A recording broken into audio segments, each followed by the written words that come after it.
Hallelujah. Pakai phai. Phat zo sin.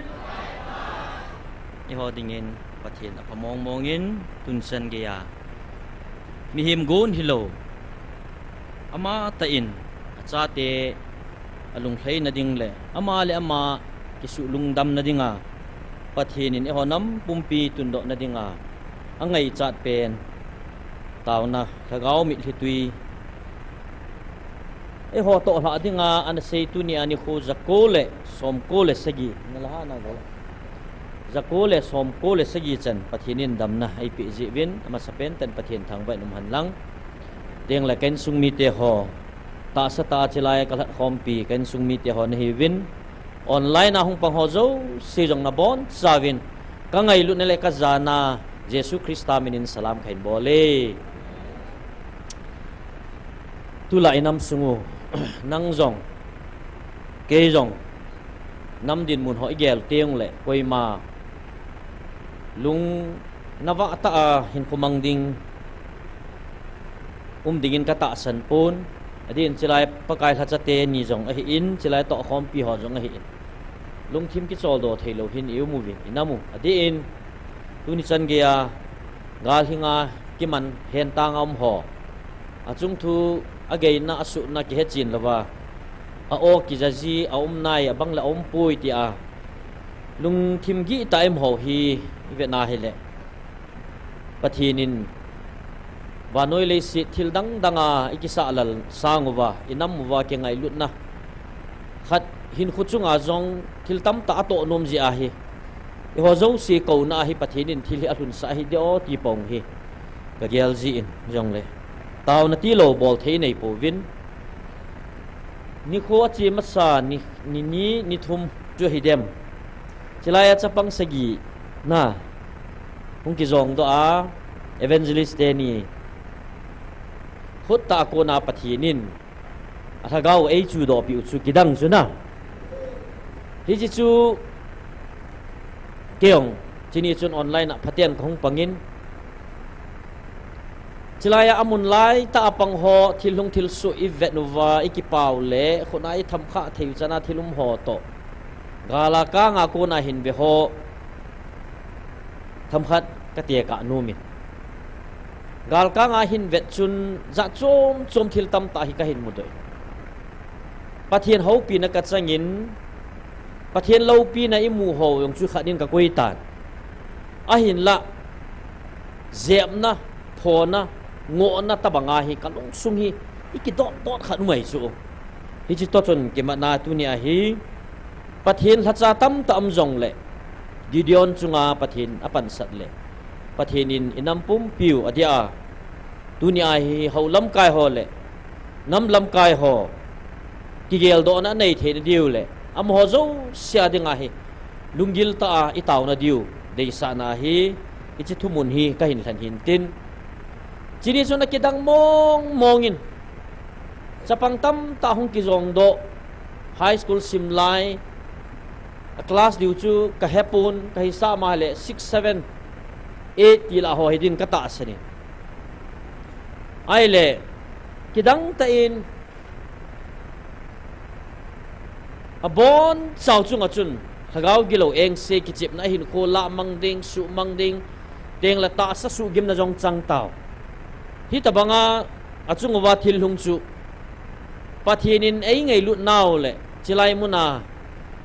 hin kho ta sa hin kho thagau hin kho izat hi tam akichu do hi simsen lo hi ta chu ai wanga hi chilai thil hung thil so chu ka hin ve na youtube ma ka hin ve na thil na hung ki tong thil ki bol chu hi chilai chu dem na ding chang khajong kamu lo hi chu pathian phat na tam tai mu tun jong langa hong ging ki nin aba ni su jom diu pathian thil gon jong hin tin na thil lo pi na na ve kit hoite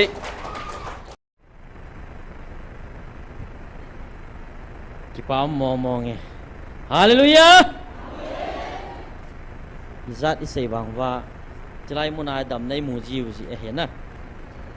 ai lamin adam thein na mun chu agil ji amina dem ma hin na tunia chu chila hi kon adiam ham ti on i he diu ta chu na thil hum thil su koi chu igal mi ham tiếng lệ quay hi ấy về là lùva ấy anh siêu ham thì họ chỉ hết số kêu ta chứ na xây ngày lôi ý chúng tu nên nắm súng vào dòng tu lại social media không viral mà chú nupin dòng azipan hall mo azipan dòng azino hall mo na mi mang cái hall na hi viral hệ cho tu lại na ya chú khi họ isu na su tu thấy điều ham Beelzebulin ana say chu na tua ka man cha sex ati lo sex man cha hi nunga gol hang ho le hello pi mi no mi pa chunga jong satanin na to the ipiji ai chi chu ati he dem aji he tau chu la na aji ichi chu he chu thaga wa pui mang na dinga lampi abei pen chu to chu sex chu chu kham thea ka pui khop ka dei kham bong ka ki pui ta ve ka ki la ta ve ti chu to hi le no ho ki ham bol nei ta kyon ka dei kham bong ka ki la ta ve ti kham thea na chungai lagaw mang thai ding a dei zat ba ki la ta chu ale to man chao phone to sexy chi a chi man cha lai ta chu ya chuin sung mi te hon cho hi taw na ta tho a na din mun ka din mun ipan sat na ho hi ikivel vet lo wa hele to chu isu pino yong chu ho bunga ki mangcha pathian lung leina hin khu mang hi tho chu la ai wanga setan in avat lal pen du chat pen cho chu ki chu ya chu tu ni anangin pathian na to a pathian na ikibul phu jong hi thagau mai na nei lowa thagau pathian thagau pol na chan jing lowa thagau op hum mi na hi lowa hele het man lowa setan chon agom ko ma vet jing ding ti nei chi ho dinga hi ki hil na tamta athua sei sanga i cho chu koi man vanoi le sina holam ka hon i hilwa diagram mai vet sa kha lo pi wa hi jalai pathian experiment ei bol wa na ama ta sa o in ei vil hi ujong le ana to chu tang lo pia a to jing hi chu pathian thang vai no man lang ya chu tu ni a hi jalai lesson ilanu chu kidan dan chu na i chun bible tu simong chu vet na hele david in sung ke na amo in sung mi akitha chimit naw chu ipiji ha sek sakun ya chu chi hi satan in aman cha nunga gol hang bau si hilowa minu mi pa ho chunga jong pathin in aman cha the amnonin tamar asopinu anu chom hi jong le amnon jong david cha hiya tamar jong david cha hiya tamar to ping khom Absalom jong David cha hiya ei wanga amnonin tamar chu nunga dong hoi lai ta asu pinu chu alu pia zon pi icha ko na satanin David in sung alun wa Absalom in Amnon atha a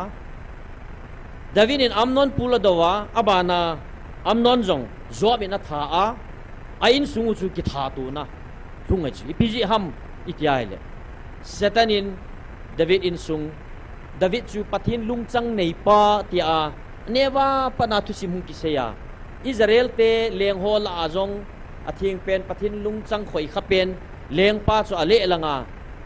satanin lam chom avet wanga azolo pia ai wanga achaina a sex David chu nunga khoi ta khat to ago bilo pia ama in sunga acha te chunga khilhung hi chu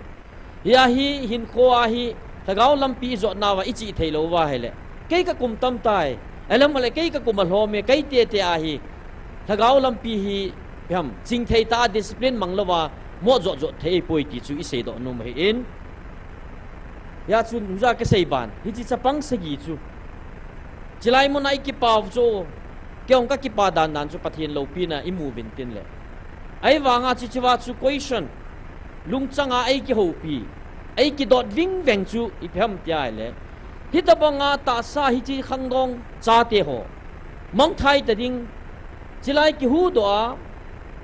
hitabanga hobung ini mo pu na hi cho chu hi di hiya ai le ka ve na hi le dem na ding point chu ka mu lo hi chu ka dam te gut chu a thilum dan chu dem na ding ka go na ka ki ham bola hi chi lai thagau mai ki ti khom na thagau mang thai ding ki hu hinga vantil ki lo eng sin hi chi chapang sa gi su sil ku a hu do hu deming e ka ti wanga dem na point ka mu lo bis ai wanga hi chi ho dem thei te ho chu ke kalung dong khon te ta chu ai le tunin hi chi cha te ho chu nga chu pathin adam sa ta chu ai le hi chu koi mo pu na ama sa pe na mi nu mi pa te ho in sungu wa hi ding bang ta a mai cham ata ki sim na hi talowa ai lam khale nu le pa lagao pan sat na nu le pa ki tam talo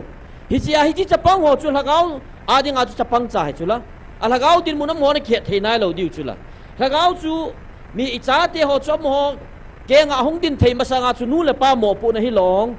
ta sa jong lagao wa jong alu chunga pa da keng to chan ge chu jesu krista thi sana isel gu wa dunia nang ta san jala chu na in sung pum pi chu lagao gilo attack na ko na neven bit ding event bit diu hi la hei ale hi dunia hi chi chapang ho chu ka ve na ka hi le ka bo jang na hi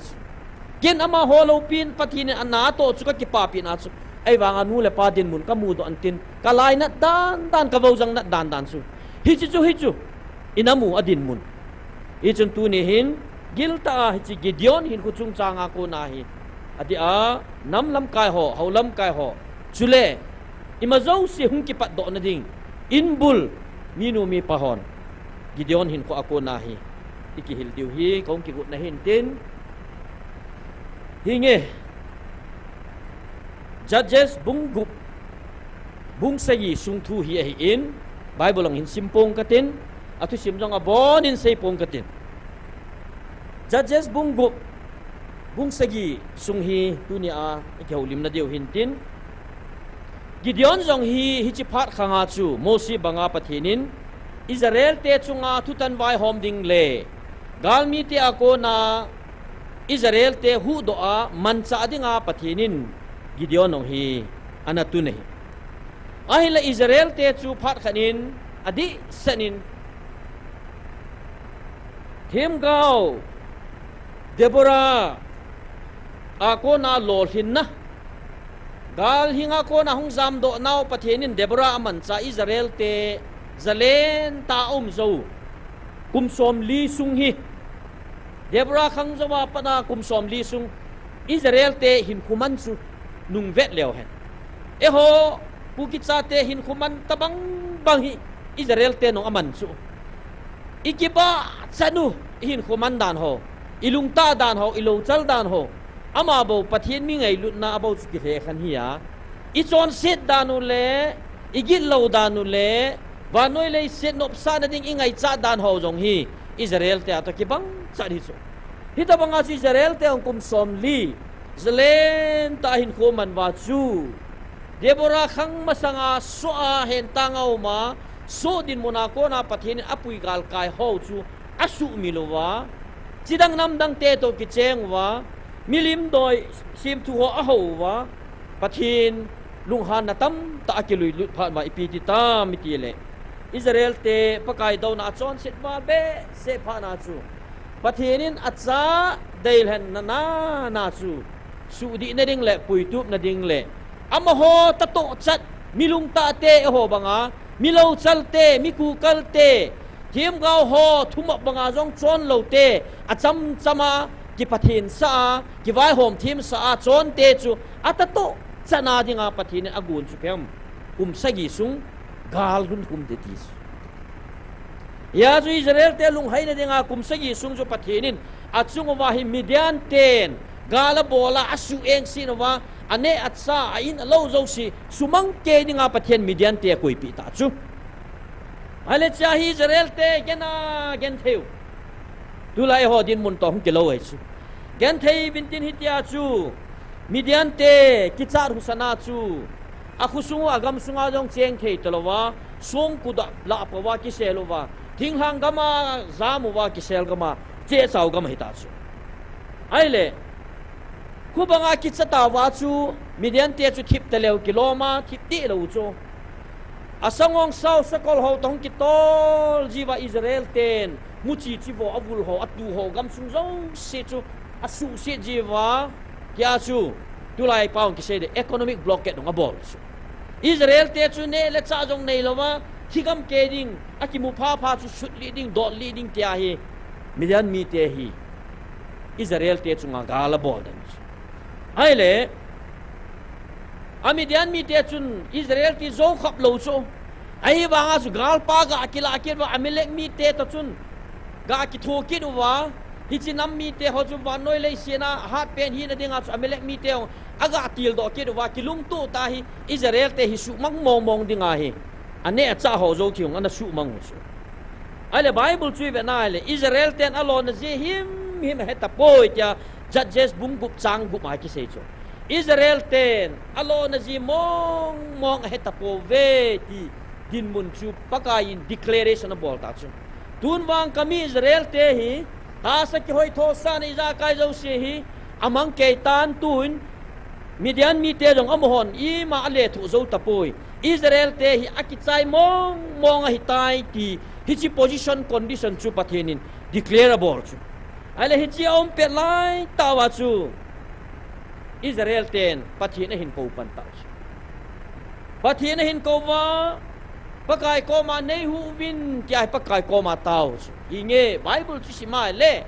angai dan chu Israel ten pathin a ko chu pakai na o aza pi e pathin thang vai no man na ami te tao na chu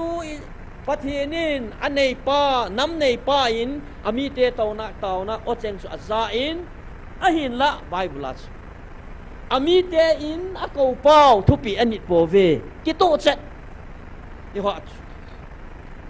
pathin ni ko wa pathin kanam nei vil vin te ai tao so toy hung vil tao chu la na ai wanga thupi ni di lo so ki bang chat ala pakain thiam gao ko main phun do ta chu Israel te hin don bu chi ti don bu na so chan now ejima konin ka hin pui do un nagal mi te wa konin ka hu do un amor mi te sim thu pathin ho lo dia ka sei pi na hi vin ka sei na ngai po ve pathin adoma pen chu ama ho lo wa chidang nam dang te pathin milim doi ki ho chu pathin athe pe ne ya chu tu chu nga jong pathin o ai fil now hi thil dang ima cha hi poi pathin adoma pen chu milim doi ho chu milim doi ti chu khâu nang phung ham mom che phung ham thing phung song phung ko mai go bo khup diu pa cho sei lo pi pathinin e hon milim ho itiu chu so chu hi ya ai wa pathinin e ho ko ma bang milim ta ho chu na ho nei ve ti mi him ho hiu chu hoi mi him ho mai phave koi ham khat ta san ki go pi a hi chinu hi chi pa chu adi e ti la o hi jing pathin ki dong lo mi him ho cha chu pathinin mi him milim ho ta chu nang ho nei ve ti chu hi chi pathin ko na o helowa pathin thupi ni talowa mi him e ma chi na thim nai kilam kai pau chu pathin avel akida be se phana chu gal hi kai ko e ken ka ko na ai ti chu la na ai wa ki het thei lo chu ki gel do thei mong lo ya chu pathinin Israel te su di na dinga am ho ta to chana dinga chu Midian te hin tin do a asu gen thei sa ai le i ho zong hita banga chu thu pong na sei chula gam phalai lai gam phata ta ka to pha sa vin gam sunga tui thieng lon na mun zulewa kim diela ham na mun ning zu ai sa iza kai ne la cha ning zang zunga na mun tun na gam sungu ko phum thei tapoi na subu ta ve ti chula hi che su thieng dinga chu pakai ama ta hunga dunia hi nagamu ka kida be se tai ko phum thei tapai su thieng ve na tia i ngai di lo piu nei thei gal hong ki patila chu tham cha khat dan khat hung mu chu i ho jong ki ham bol wa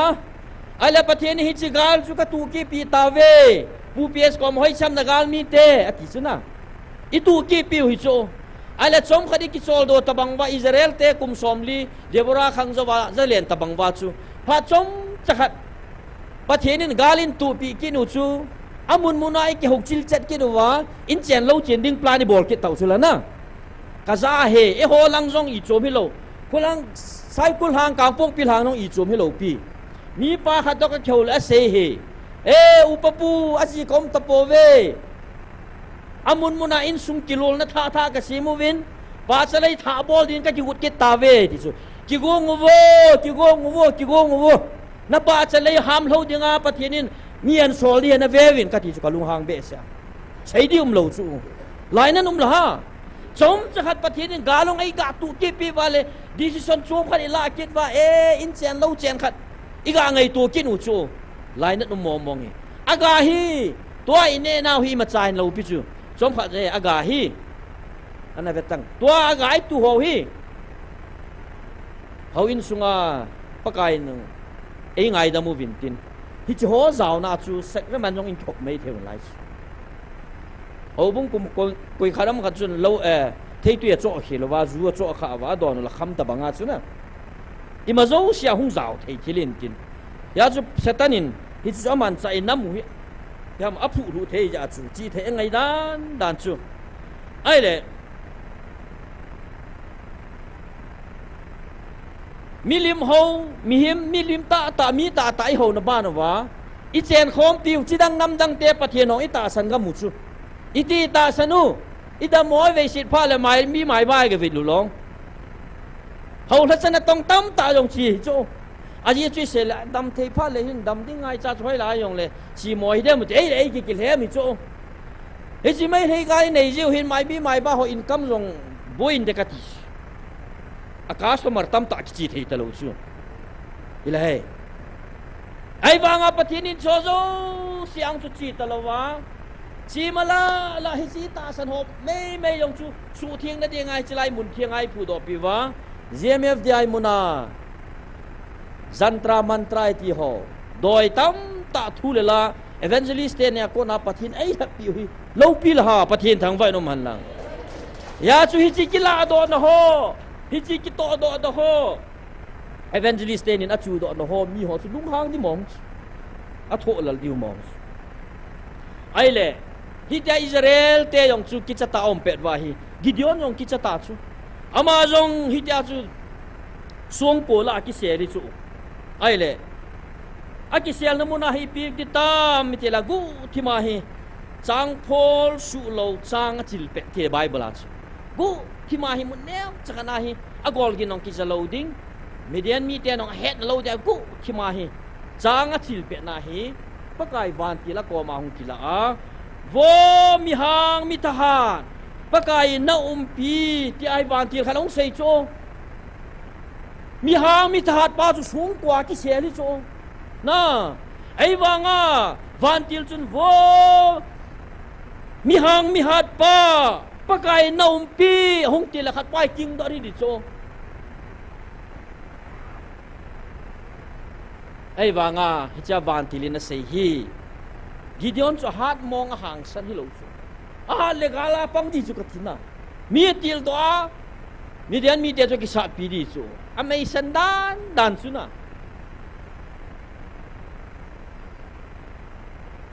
kom hom la pawa song ke la pawa ki se la gen thei tam chu e wanga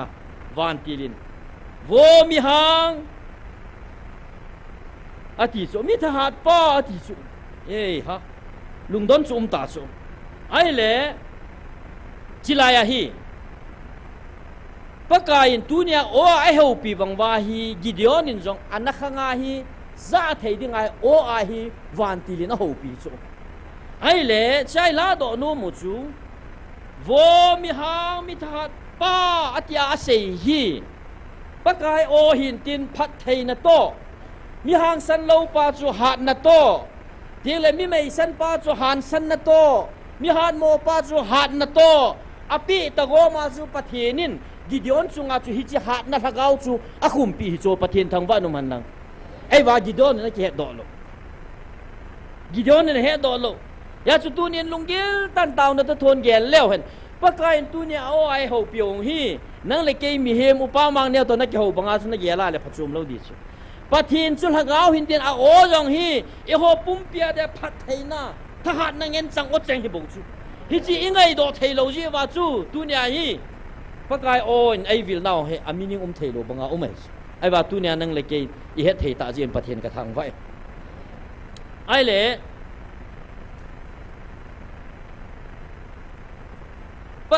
Gideon in wang chu pakain achunga hichil hakau hat na koilam chu ke lawa hi cha hi Gideon a hin don bu chu pu pakain ei umpi le thilsi hi zanin iti ei hundan thei diu ham kapu kapa teven pakai thil bol theina dat mo kidang asei ho ezima kona ei pui do ho asei chu hoiba hitam pakain ei don dawa midian te ki chepna ei kayu a hitai a kheu pi chu thahat mi hang pa ni tin hoilanga ka thahat diam hoilanga ka han san diham ka han san lo hi na mu chu me pakain kapu kapa teo khanga ai ni ki thu pin ho Egypt te ko nai pui do no isi thil bol thein ho chu ki ho ko na ala amang hi ta chu me ya chu thanei lowa ki chadet dena ki hot na gal zama kei bo chu me ti tabanga hi Gideon hin pakai van til chu akinil pi chu ai le am ho jong chu ho tabanga mosi khanga pathinin achungwa na kidang ta atwa tui pi sana palgal kaisa thila bol ho zo siu chu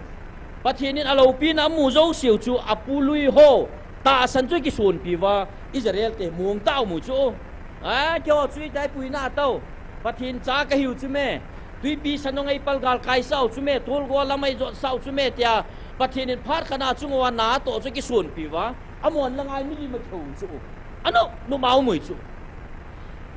golui ta san chu akisun piu chu e ho jong tabang cha chu hiu chu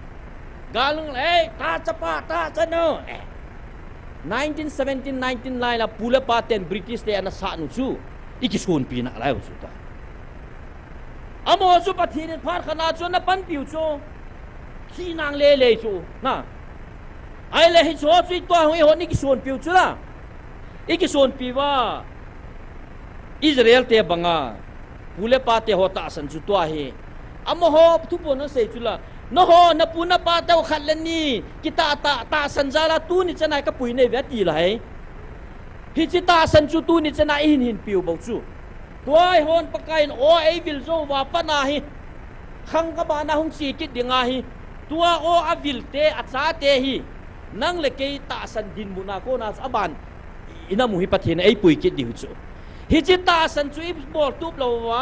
pakain o ei vil na pau hi ikisan lo wa hele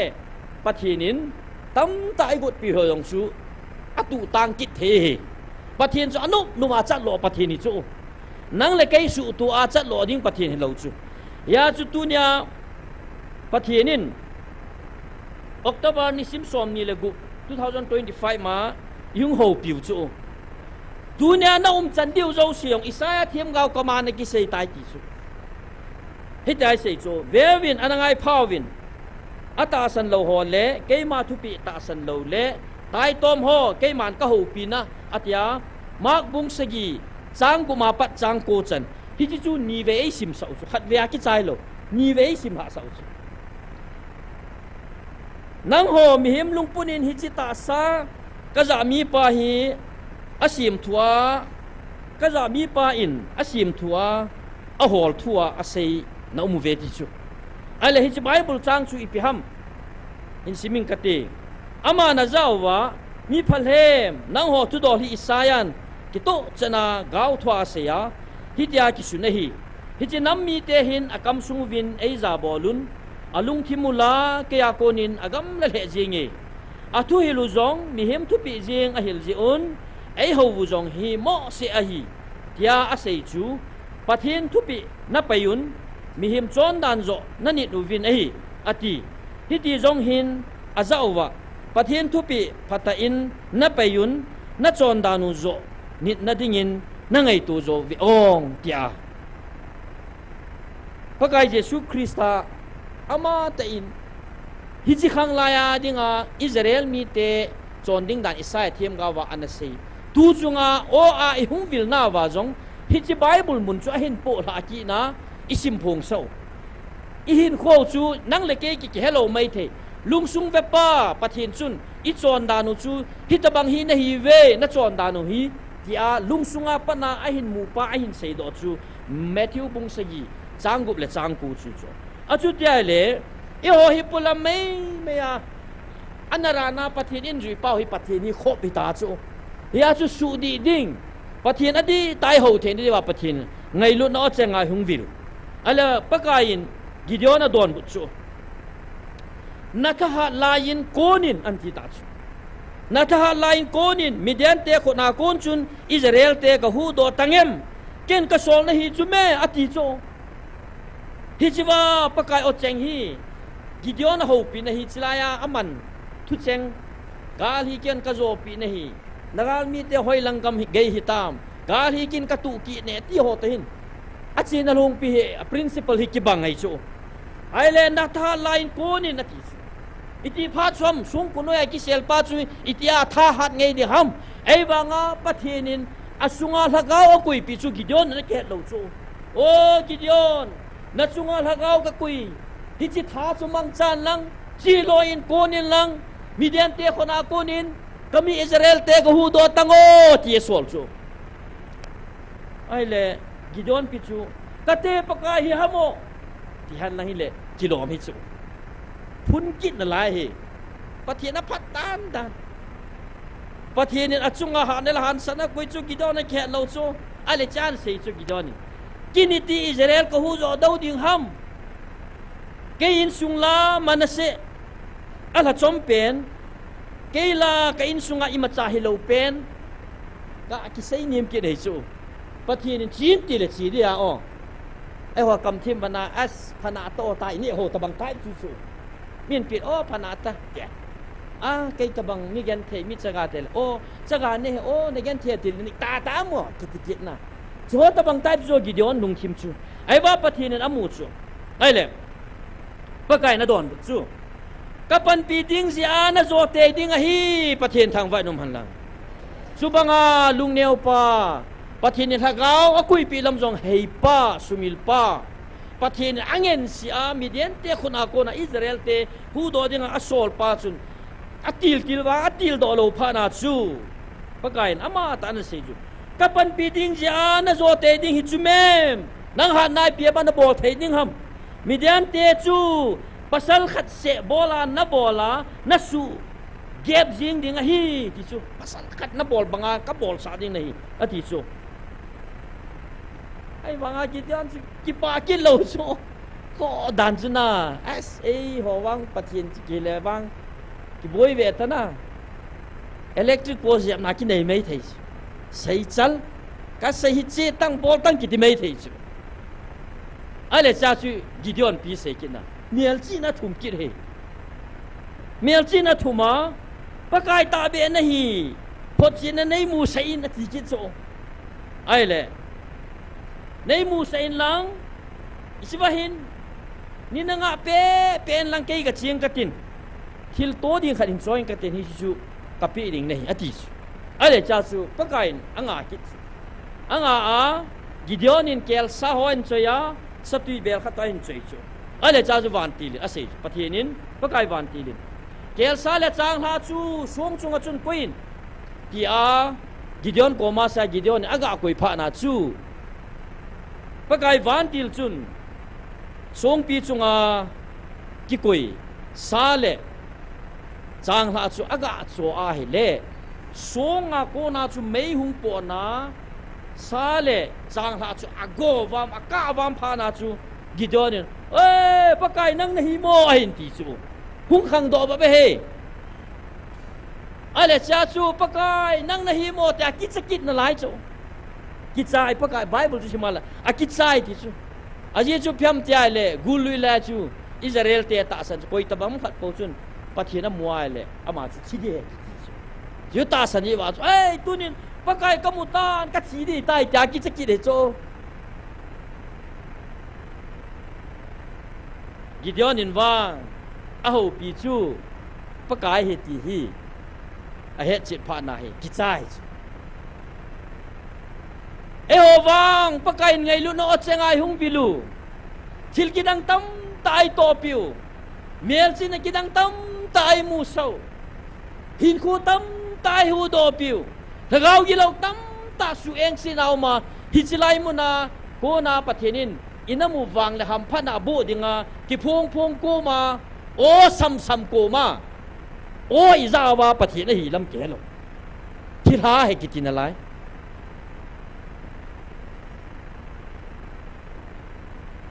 Cijahi Hichimala interpretation of Nomaki Bola How Lachana Tonghon Mihim Sunga Lagao Lutepo Ita Hobung Mi Lagao Enti de EPNT na Mahavagam Pathin chu na tong thelo da na gigel e ho nam vil ponte tia interpret ki bolta ai le isai chi lo wang wa ai pathinu hodan le pathin he dan hi bible a pu chai jing bible phui phet pha le pathin hum chat lo da na i khup le pathin hu thip chat ya hui dei lai sa do wa tu pun na sei sa chi chu na dei lai ba nui ka pi ka thu ing jong non phá nó xả lai nó là đội mình cái mà thế nan này à thứ này ba điện hai cái này kia được kia lai đấy na lai nó đàn đó ai lại sao chú bằng kia cho ba cho phát hiện à thằng muốn kia chú lá à phát đàn cho phát hiện chú có cái kia cho hin lung mongin khi buồn nè nó ho nó pu nó ba khang à phát hiện đã mu chú chi à hết tiền nó tạ sản bao chú cái tu niên bác cái nắng cái mà tạ khâu nghiến khi buồn nè Gideon sin tia atil ki hisu ai le cha chu Gideon nong pathia dei ti chon het phana hicha chu mai cham amai cham sim na mun chu pakai chu lungmun na pakai hetia hi ahin sei chu ai le pakai ni Gideon in hi chu pakai a hitai ti het phana pi ti ta mi tia le Gideon nong lungmong ta chu asei banga pasal khat bol banga Midian te chu abolding athagam dingai pathinin tha pi chu ke ta chu akun masanga hi pathinin Gideon to ding sa pi ta hi chi he tunya thumuna kala nom pen ta hi nge Gideon in ho pi chu pakai hi tiong he tai pakai in ông pi tai gali zo sa di tai tiong he tai kisun na nei tai Israel pum pi hu do ding amaung ki gel ha tai ai le akipat masanga gal ko na chi masang chun pathin a to ding khar pi chu pia a in sunga su thieng masat ding pathin thang vai no man lang nam pi pam te ding hai pha na chu anam na tong ding hai pha na pathin a man cha ding pha na chu pathin in Gideon in sung zo cha su thieng no min tin Gideon ko ma chu na pa zo sinana ho bal pathin lim ho le ting la asera pathin no lim ho chu na su kim le di chu su thieng in lang bom chal thang ta kain lang pathin instruction api ta chu asira pathin nu lim chu sat chan in lang chu go wa min lang hi chi mai ko nga chun bom chu go wa min hen atia pathinin thu pe pha na chu apa thu jong anung tapoi Gideon apa lung jong a tapoi ahila apa ta pathin o azap pha chun Gideon and Hansan na nayin Hansan na chu ain sunga apudo ma sa pene pathen thangwa no man lang I chalo benin sunga toy le ka thilum zo si chu su chimin na dingin Gideon in na satan panahin latan le milim kisim bal pathin ho zo si chu sumang tai som kha jawa chu pi hong kita mityala khumi ho na hin he pha na hi jingkang ki tho vet wale koi ham hi chi bol hi idida nei pathin ho hi tai ki sumang ham tinak ki tom ta ve Kumi pite ho ki tom ta chu hiam FTI mo na thin hin koi seiwa doi la ka isu do wa ina to ho aho bu member ho chu lung hang ta banga chu chi khumi tiang lung hang ai chu ibi ki bol ham chi wa kho ti wa ham chi khot lung hi tan khol wa le Gideon khut nung an hi pha na apa ko mai se na cha pa hin kai to in ka tha gam diu he atia le cha chu apa zwa siniti don bu na bal chu malama ki hu ta mina wo chim chu ama mai jam hi chu men pathin ta lo he ti nei chu pathin thang vai no man lang Gideon ko ma kilang pathin chu apa zoasin pathin bal pathin chu pathin ai pui ti phat ta chana hi chi to banga chu insung ki khena aum phana chu pathinin Gideon chu aman cha Israel te puido dinga pathinin asol ta chu Ijun kain sumi te ho insunga pathin lenggam alhun masalawa hijil hung masalawa nangman haubung ham gam sumam khana chu na tong dinga na ki padwa le pathina ko na hilo mai thei su na insung nai kol pum le ในสุงานะจีนะจ่าละเกาบางไทยดิ้งจุจ่าจุน้ำมูไทยละวะเฮาบุงละงาละงาถ้าเกาบางไทยดิ้งเอาเมียเตียนหงกิปัดดอยเลยนะโซลจุนังฮิโลไม่ไทย sorry ปะเทียนฮิโลไม่ไทยนังมาทันออกมากัลซวงนะฮิไม่ไทยฮิจิโซยน้ำมูนัดนะฮิอินจาก็เสียจูนุ่มไอจับปังสกีโฮอดัมเลยจุงอาทิลหุงโฮจูevangelist เนี่ยอสูดำจุยกี่เป่าจุยงเลยงูเลป้าหมอปนอาหารสำนักตั้มตาจงอนมไม่เท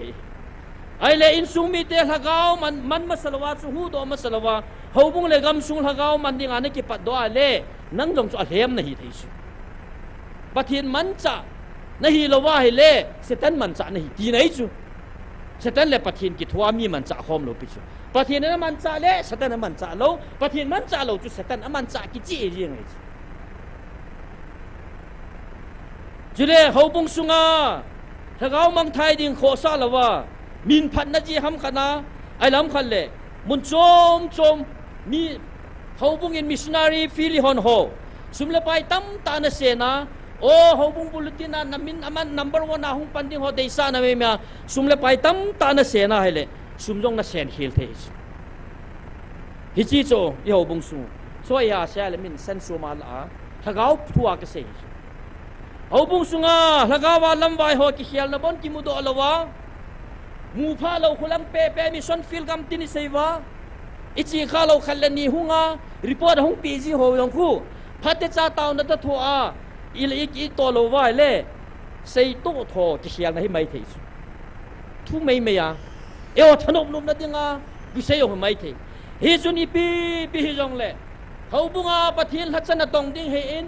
ดิ้งละมิชนารีโคนดิ้งเฮอินดิ้งละมิชนารีนะตองดิ้งอาสุมเลไปพูดดิ้งเฮาบุงมีหอยอินอิมาเจ้าสิจูฮิจิมีเฮปะเทียนอามันจะมีเตสุงอาจูถ้าเขาอปันละว่าเลยอินะโตสมุเสียดิที่ไหนถ้าเขาปังละวินถ้าเขาเลี้ยงก็มาหนาคิดต้องเทปอยกันสุงมีเตโฮอาบานาอิสราเอลเตจูปีหงติตามที่ละกาลาคิบุนันในตาจูมีเดียนเตตัวเมลิกมีเตหงที่หกตัวว่าเนลกามาอโมนโตพาเลี้ยงกำเจ้าสิจูเห็นเขาว่าหงตาโบตุเนียฮีอิสราเอลเตอิสุจิมิดิวฮิตายใจมีเดียนมีเตและเมลิกมีเตหงที่หกตัวมุนมุนัยงามุนัยกิสิมุตาจูฮิเงปะเทนินกุมสยีซุงจูอิสราเอลเตสูตุมนาดิงาจูมีเดียนมีเตจูติลโดอหินัยไอ้บางมีเดียนมีเตลงจุนอโมโหเตยตุงจูยาจูอิสราเอลเตถาจิมิเตหงบุญพาจูปะเทียนอามาหงกิเลปะกินินปะเทียนจงกาลบอลดิ้งอากิกงตายปะเทียนทางใบนมันลังปะเทียนกาลบอลดิ้งกิกงตานอามากิกงนัจูอิปิฮัมยาเลปะเทียนจูถ้าเขาจูกิดยอนจูงาหงปันสตายกิดิจูจัดเจสบุงกุบจางสอมทุมเล็กเดียจูปะเทียนกิกงดานจูมีเดียนมีเตวังจูกาลมันจะหอเสเปยตัมตาสูตูจูปะเทียนกิกงนวังจูพิฮัมติเลกิดยอนจูงาปะกายถ้าเขาอปันสันเอเบซันมีเตะเขาคอมดินกิดยอนินซุ่มก้อนน้ำมุดตายประเทศทางบ้านมันนังประเทศละเขากิดยอนสุงาปันสัตพานาจูฮิจิซุ่มก้อนกิมุจูมีเตะฮอนตาสซุ่มก้อนนินจะจงเล่เอเบซันอินซุ่มมีเตะฮอวานโนยาเชียงเตะฮอจุนถ้าเขาว่าซาบะฮุงกัลโซนเต่าจุนฮิจิโกเกี่ยวจุยตะลาวินกิดยอนินมีอาซอลินมาเนซีพุงอาจงอาเซียร์พุงอาจงเจบุลุนพุงอาจงเนปเตลีพุงอาจงกาลปลาดิงกติเมละอโมจังถนมแต่ในห้องเอกิติจูฮิโจจูประเทศนี้อัตติลฮิบูจูถ้าเขาเป็นอัตติลคอมว่ามีเดียนมีเตตัวกิสัดดิงาฮีอโมมีเดียนเตกิกดบังอาอิสราเอลเตองประเทศนี้อากุตุบตาจูไอเลชวากาลาโดนมจูเอฟเรมมีเตวังกิดยอนเนี่ยก็ปุยเอฟเรมมีเตจูสิไลตาจูกาลฮาเดหินไอวากิดยอนินอโมก็ปุยอาเขาโลวังอินจอมขัดจวินเอฟเรมมีเตจูหุงลุงฮางเวกิดยอนพิบลากาลสัตย์กันในกูโลฮัมกิโฮจงนั่งตัวทักดิฮิวจุเมมอีพิบลาอเมริกมีเตเลมีเดียนมีเตสัตย์denganจุกิโฮเน้นกูโลวะกิโฮปังโลวะกาลนั้นสัตย์ยังฮัมมาติจูจ้าจุกิดยอนนั้นเอฟริมเตก็มานั่งหอนเนี้ยจะขันนัตโตดอยงจูกันนั่งปุ่มปีบากโตโจโลดิวเฮกิโฮอิมาจ้าเกยโปเวกิโฮกันโตโลยงจูอิมันซิมฮีเนนที่อาเซปานาอิเทมดีนานาเวดิจูฮิจูปะเทียนทิลกอนฮิดิจูปะเทียนทิลกอนติงาริซามาริซาฟอร์สอาจูอิฟริมเตกิโกฮิดิจูปะเทียนทิลกอนฮิจูฮิไลตาติงาจูปะเทียนเอโฮจงตูนินอิสราเอลเตจุงาปะเทียนินทิลาบอลบังอา 26 October 2025 มาฮีปฏินินนำ reservation ให้คุยกันคุยห้ามนังโฮจุงอาจงก็คิดเต็มนัทอนปอนตินที่จุอิสราเอลเตกัวกาลาอบอลาเอฟเรมมีเตหอลำคันเลยมีดังเมเนเซพุงโจมมาเกาข้อมากิบยอนจุงอาปฏินฮะก็เอาปันสาบังอาสุเซจนังโฮจุงอาจงก็คิดเต็มนัทอนปอนตินเบวินน้ำลินตาขัดเกมันกระตุนโดหินไอ้นี่จะน้ำลินตากระตุนโดน้ำคุณน่าหินหอลดีวะฮีปฏินทางไว้นมันลังอาจีจูตาสากะเล่นมีเตจงอามาตาสบังยินอากิเกลินตูนีหากาวากะเล่นนังหอจงอามาหากาวาไอหินกิเกลาอามาหินาเพียงอามานังหอน่าหินปันหูดิวเฮติสนี่หออินไว้ไงลูกปฏินินอากิทูปิดิงน้ำสตีนดอนอามาทูยาเจฟริมมีเตจอากูโลวังว่าอากูโลจูปุนันนุสเลนะจิตบังอาจูอีเกนเทนโฮตูนีนี่หอกะเต้าฮิจงเลปฏินินอัตุนน้ำเตจุนนี่คุคัลเลเอโหทูบังงาอมอนไอหินกิลาเทวะไอใช่สุละฮิจินัมมีเตหินเกยดิงอาจงกันนัมมีฮีอาหุงตีดิงเฮติโจเกหอจงนังหอทักดิฮิโบเวหังตีดิงอาจีโจอมหอลุงจังอาจงเกยมันนากะตองตานเกยมากะโหซาจนะไงลุดิงเลโหซาดิงอาลุงจังอาฮิจิไงลุนั่นเลโหซานั่นสุเกยมันกะกุเอตายติโจปะเทนทางวันนมันดังฮีจุนตุนินเกนซุงมีเตหออิมาโจเซปะเทนินโอ้จังไอวิลนาว่าอิจันดิวโฮโจสิไอกิทูปีดิงอิสราเอลเตเอฟริมเตอคุยปีทับังอาเอโฮจงปะเทนินวานโนยาน้ำเลนตาตาไงคุยปีดิวเด้งเลยน้ำสุงว่าจิงอาเทียมตั้มตาจงกิเสบดิงอาปะเทนเซซาไอว่าไงเซโฮโจเสียวสุอติงดาลดิงอากิโกงปะเทนฮิจิตุเนีย sorry นุไม่จะปังกเซฮองจุเลขาเทียมเงี้ยอาจิงอาเทียมว่าบ่จะดูจัดกินอุสุนะยาจูตุเนียฮีน้ำลำกายเห็นลังเขาเศร้าป้าเห็นลังเขาลัดจะน่ะต้องหอยจงเลยกิดย้อนบังอาฮีอิจุงว่าฮิลากาวปันสัตว์เหลวไล่จะน่าจูอินาโมฮิปัทเทนิลากาวกิโลหอนกิเจ็บนาเนดิไอเล่กิดย้อนปัทเทนิกิดย้อนจูอินซุงสุตุบดิงาอังเงินเสียกิดย้อนนงเซงไงตาอินซุงสู่เทียงพระนาจูอิปิติตามเตียเล่อิสราเอลฮูโดดยาประเทศไอ้มันจะมองหินามติดสุประเทศโบปกายตัวให้กุนโดดิงไก่ตานขัดไปในพอจิตกินโอตีกินโซพอจิตน่ะทุ่มกินเหพอจิตน่ะขัดสุพยมติเลยจางโพลาสมุลโพน่ะเผาดิ้งจานกาจูจางโพลอนุยลังตัวเกาะเหลาดิ้งอิจิจางโพลาสมุลโพนเบาๆจูเกาะดิ้งอนุยเลยเกาะเหลาดิ้งอิจูพอจิตน่ะขัดจูอาจิงจิงกากะแบบเล่อาศัยบังอากิเดียวนะเสบังตัวกอดเลวสมุลปนบอกกอดปะกายก็ใส่เจ้าสินาบอลินก็ตาสันเนไอ้ละขัดไปเซ่พอจินในบอลปีกินัดดีกีนะอากูนมาสังาตัวฮีสมุลปนกอดเลวดิ้งตัวโจกอดยังดีกิจูอาศัยบังอาประเทศนะบอลกิดไอ้เลยชุพานาชุปีติตามเตประเทศนินลุงนิ่งตากิเดียวนะหินติลนะชูกิดย้อนตาสนเลอลุงจังอสุตะกุนประเทศทางวันนมันเห็นมันเราเป็นกิดย้อนสุกไปลงเล่ลำขากุขวาทำไมทีสุไอ้ว่ามังดิ้งจังตาประเทศชูซาบอนในตาปฏิปฏินาปฏินาเงี้ยดึงจากสุประเทศนินอปฏิชูยาชูประเทศละเกาจงฮีปฏินาไงที่เมตาริกสกี2024อาจงประเทศนั้นเสียชูตัวนี้อาจีนากิสงหอดิ่งมันฐานอะไรงอลนัตหินตินหินละกาว่าลุงมินา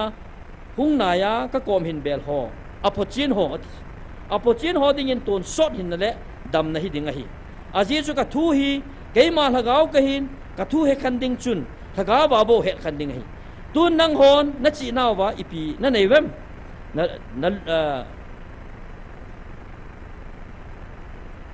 ั่นลุจุงว่านั่นสำจังจัดบอลเฮโซโลฮิจิเกยมาลุงเกลอิทีในเฮดอดิวหามาตีจูประเทศนี้พอจิตดิ้งยันนั่นได้ด่านิจูอีฮอนกิดอนโลอิจูน่ะพอจิตดิ้งกิดอนโลยาจูกิดอนลงจุดแบบทุสิมจีดานจุดแบบนิ่งกิตาลุมจูมินก้าวปีเดก้าโซสปีเดเนี่ยจีตานเตะคอมเพลนบอลตะบังขัดเบียท่าที่ถนนไม่จูไอ้ว่าประเทศนี้อันนั้นได้จูพอจิตดิ้งตาสันกิบุลพูดนะพอจิตดิ้งจูประเทศนี้อันนั้นได้จูจนตัวนี้เกณฑ์สูงมีเกี่ยวอาจารย์นั่นละมะทุกคนขันซิมิงกัติน February tarik gup 2024 ra hitya sei chu Gideon chung sang hita sei chu Keiman ka sopa galsa dinga kalhachapu Gideon ka kawa jong ama hina akisun na lo dingin ami asanga sim min keima ta sana ka thupi banga chon dinga mi za thumbo ka hen pi a hi gal jawa hung kile teng le hichi gal hi keima hat chungnung pathin zala ka zo a hi ti a het theina diwa sepei za thumbo gal ka zo pi sa hi to nang ho jong nang ho hi na na ki sun sangwa keima thupi ta san na zala na dinwai le mi khadin jong nagal mi teo na jam che sa dingu a hi bove aji chu hichi phat le chun hichi hi keima hat chungnung pathina kon a hi bove ti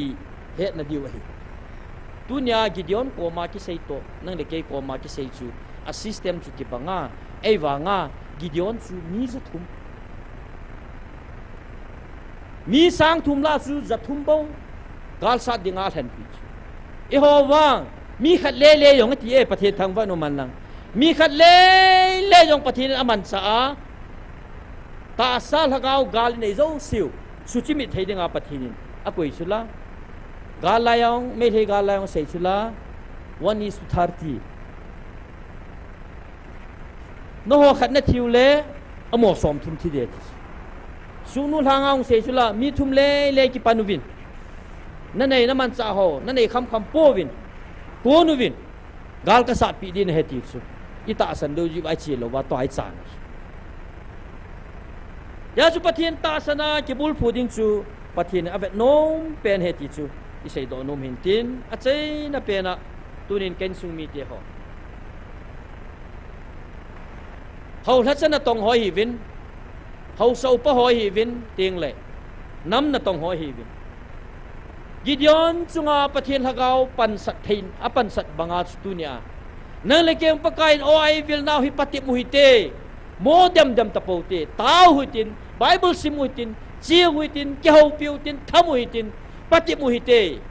Gideon patip na pathinin asan pi a photsit na dinga avel vela lungning ta pathinin ata san bulphu na dinga ato banga hi tunia nang lekein jong hichilai mo dema chi na them na songa mo tei mo sangin tawin ni kho sang khadong hing di tai taw kalu tu ni chana chol lo gim lawa hi mi hi mi za hung the hi alam kai khat aphut do khat me ti nai chu hi chi chung he do win ka ti he kanam mi pi teo ka chou nai hung he do win lang a hi lo na phot chit wa le chilai mun ta hin nang ho tai hu no win na no zo lo wa le tu nya chilai nam khan ku ding sut pa hi bel taw hi te hi chi ngai lu na nam tung do guai bawe nang malung su to na kai malung su to na chu pathin lampi i ho wa le i ho khil diu hi mit so le mit so ki lam kai hi thau thau diu ji chun pakai pathin Gideon chunga pan sat na dinga Gideon ni na hi na zo se le ha pathin thupi zo se ni na ama hi na zo se pe la pha na nawa ta pathin hagau ama chunga apan sat bangin tu ne aya kile sa na ki hoi tho sa na zo si pe taw hi te pathin lam sangin Gideon bangin kita ta le pathin na dingin ki hai gan kisan ki hai thing bangin ki hai thing sat le han tu ne hai pathinin hau la chana tong ho nam lam kai ho ting le hau so ho chunga pathinin na to de ti chu i sei do nu ma hin ya chu me tarik sa ya ne sei pi chula 2024 a aji chu kai ma na chung wa kana ki tep na bangin na ta san dung zui wa ka puiding na hi be ti bo chu thil tam ta koi jong le amani ho ko na nge chu ta san nei bo chu hi chi ta san na pathin ta san na chu na nga om da thei ni nga chu Gideon banga chu phot chi na pakai ko ma thu mu te tawi te pathini pi te te diu hi ya chu nam lam kai ho zo si chunga pathin hagao pan sat ting le tunia Gideon chunga pathin hagao pan sana sumko namuna nam zo se le muntina abezar in sumi tian azat hi banga tunia hi o cheng khat na se ya po po wale pathin hagao pan na hi po po le na tu se zo chi nam sung wari ki tu na ni chu tunia nam sung ki to na lo dia na tu se ho hi a phot chin chun nanga pathin hagao a cheng poi ki phot chin nei chu ya chu hi chin nam hi pathin anam alhen do nam atun do dinga apon do sa nam hi ta chu dunia pathin lagau chen na thei lawa hin ko na manai le nang chu pathin na pu tho tho di chu na namu ka sep chil di hi ati chu ale lang ki ge hi ta chu I sep chil te di hi sep chil lo chil la na pan lawa pe la na pan lo na dingin tunin na din mun nam lam kai na hi le na din mun chu ki venin ho lam kai na hi le na din mun ki venin pathin lung he na na din kha hi nam na chunga pathin lagau pan sai nam ti hi kanam pum pia dia ho so pa nam lam kai ho lam kai hon in ngai to di wa pa kai mena tim na in ne tin hi chan chu kitil kho na se in a chei na dingin taw na khat mang kho mo hitin to se bangu chun gideon banga pathin lagau pan sat na in ai the na divin nam sungwa ho lat chana tong ho nam se pe nam lam kai ho tel ho so ho atum bi adingin tu ni hin taw na man piu tin teng le ati a chilai mun taw nai ti teng le tha cha ho ki chol nga lo bi a chilaya evangelist te ni hi in bolang nek roba ni hi in ato khompi ki tho khompi tha cho zo siang taw na gyal do hui tin tu le to a chil hajing counseling class ong pathin thagao pol na achan jing theina divin abon chadeng taw na mangkin hui tin ibon chan taw hui tin taw chei na le pha zo si chei na hi evangelist hin mang in nei pi vin tin chu dunia ki man cha naw che na hutan te